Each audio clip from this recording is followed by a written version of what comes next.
Coming to you from Annapolis, Maryland, home of the U.S. Naval Academy, the sailing capital of the world, home of the world's largest crab feast, and 4 signers of the Declaration of Independence. This is the Eye on Annapolis Daily News Brief, a daily roundup of local news that you can use, including local sports, local events, local opinion, and local weather from DMV Weather. Now here's your host, publisher of Eye on Annapolis, John Frenaye. Hello, it is Friday, November 17th. This is John Frenaye, and this is your Eye on Annapolis Daily News Brief. The Baltimore police homicide detective shot Wednesday in Baltimore has died, Police Commissioner Kevin Davis said. He was identified as Detective Sean Suter, an 18-year veteran of the force. He was 43, married, with 5 children who ranged in age from 14 to 24. He lived in York County, Pennsylvania, and his wife Nicole and all of his children were with him at shock trauma. Commissioner Davis said, "We will find the person responsible for this ridiculous, unnecessary, and absurd loss of life." In a statement from the governor, Larry Hogan said, "The First Lady and I are heartbroken by the death of Baltimore City Police Detective Sean Suter, a veteran of 18 years who leaves a young family behind. He did not deserve to die this way. We join all Marylanders in praying for Detective Suter's wife, children, and loved ones during this time of tragedy.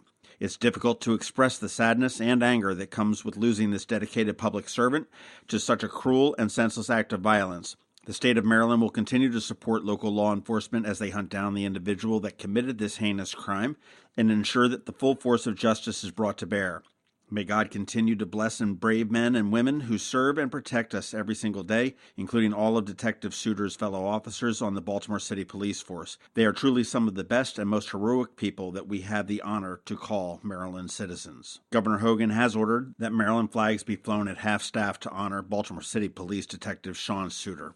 An Annapolis man arrested in North Carolina on charges that he helped to beat a 21-year-old woman to death in Annapolis is indeed a member of the El Salvadoran gang MS-13, officials in North Carolina confirm. While Anne Arundel County and Annapolis City Police will not confirm that, Milton Alejandro Portillo Rodriguez, 22 of Bryson Court in Annapolis, was arrested on November 4th in Avery, North Carolina by U.S. Marshals. The department here declined to answer questions as to whether he was a member of MS-13, despite the fact that prosecutors had already charged the other 5 people involved with that murder with being in the gang.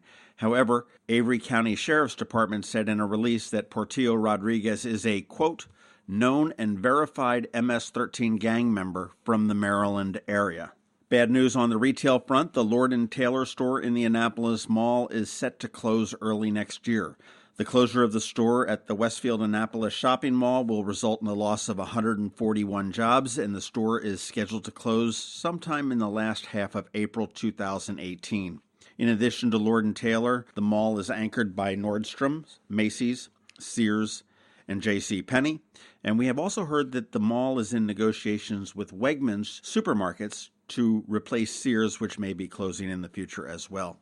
It looks like County Executive Steve Schuh has a challenger for his office next year.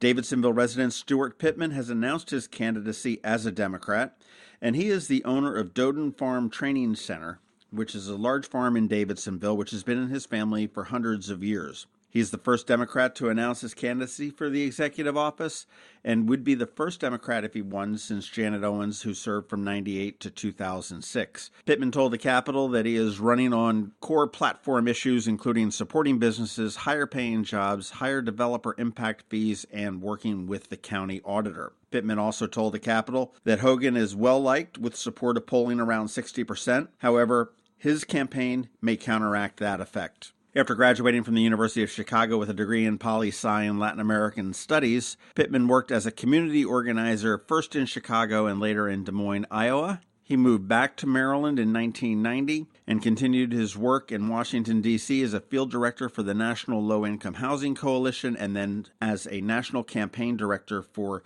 the group ACORN.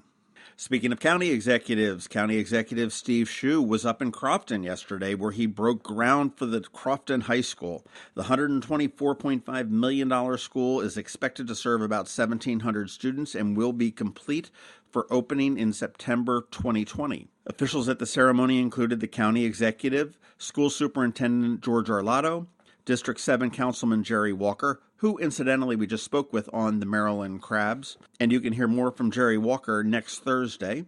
As he planted the shovel in the ground, Schuh said, "Welcome to history. After decades of waiting, Crofton residents finally will have a first-class high school for their community." Arundel High School, which typically serves half of the Crofton population, is scheduled to be at 105% capacity. The rest goes down into South River, which is not quite at capacity, so this is a well-needed school for that section of the county. That's it for the news. Stay tuned for the weather with George Young from DMV Weather, and then wrapping it up, we have our picks for the best stuff to do this weekend. This is Maryland. The weather can be nearly unpredictable. We've got George Young from DMV Weather in Annapolis to sort it all out. Hey everyone, this is George from DMV Weather. Here's your Annapolis forecast for Friday, November 17th.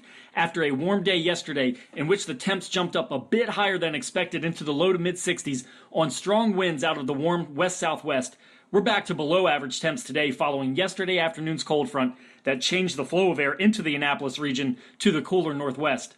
For today specifically, we forecasted a target high temp of 50 degrees for downtown Annapolis and BWI Airport, despite a ton of sunshine all day with relatively light winds throughout the area.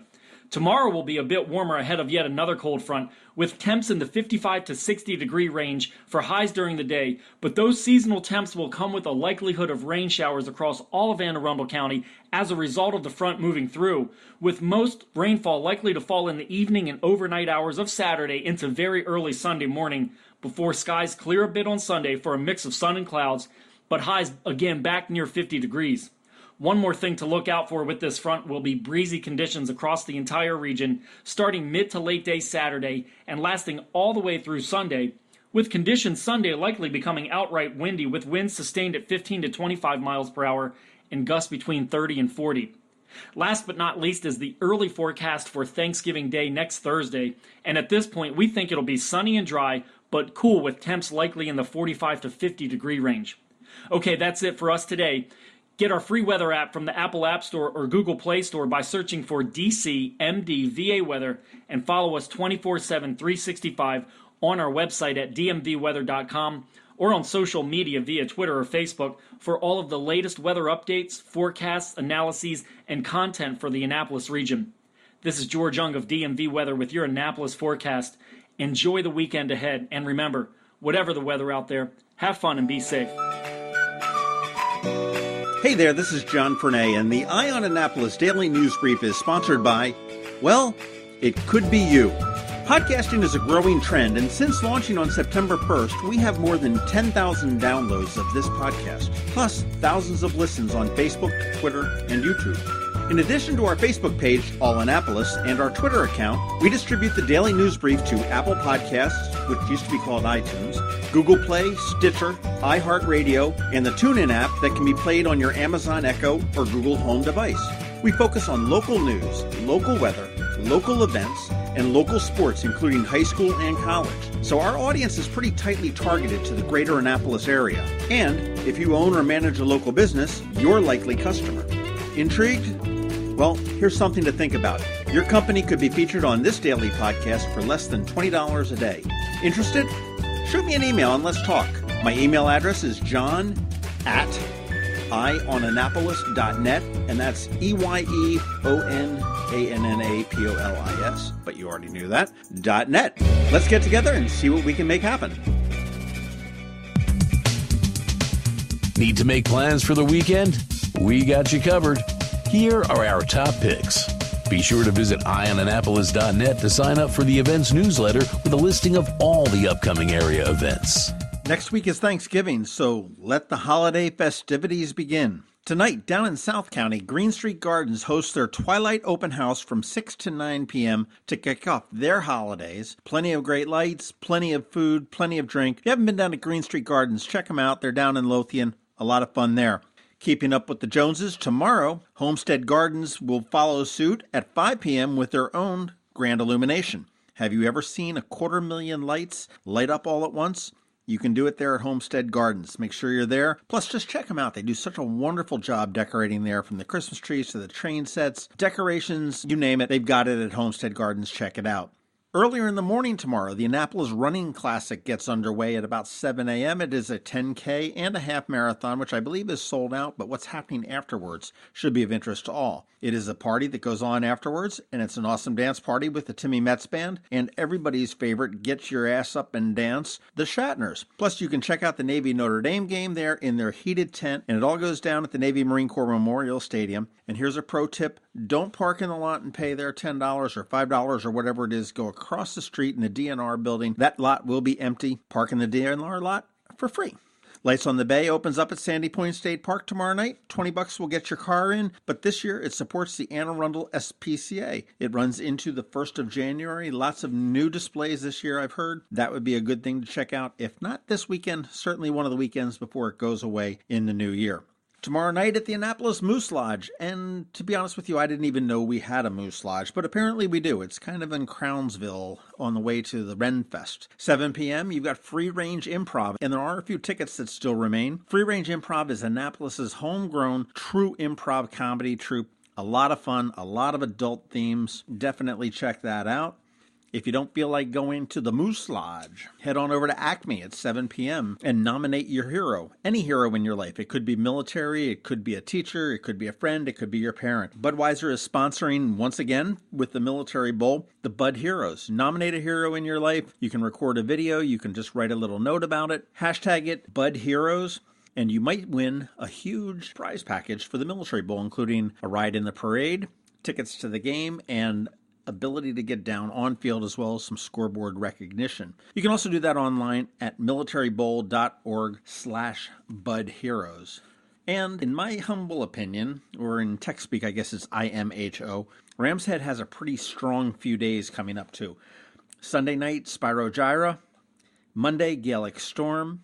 And Monday over at Maryland Hall, they're bringing in Air Supply. And last I checked, there were about 88 tickets still available. Check them out, Maryland Hall. Rams Head's bringing them in. Hey, that's about it. Those are my top picks. Have a great weekend and be safe.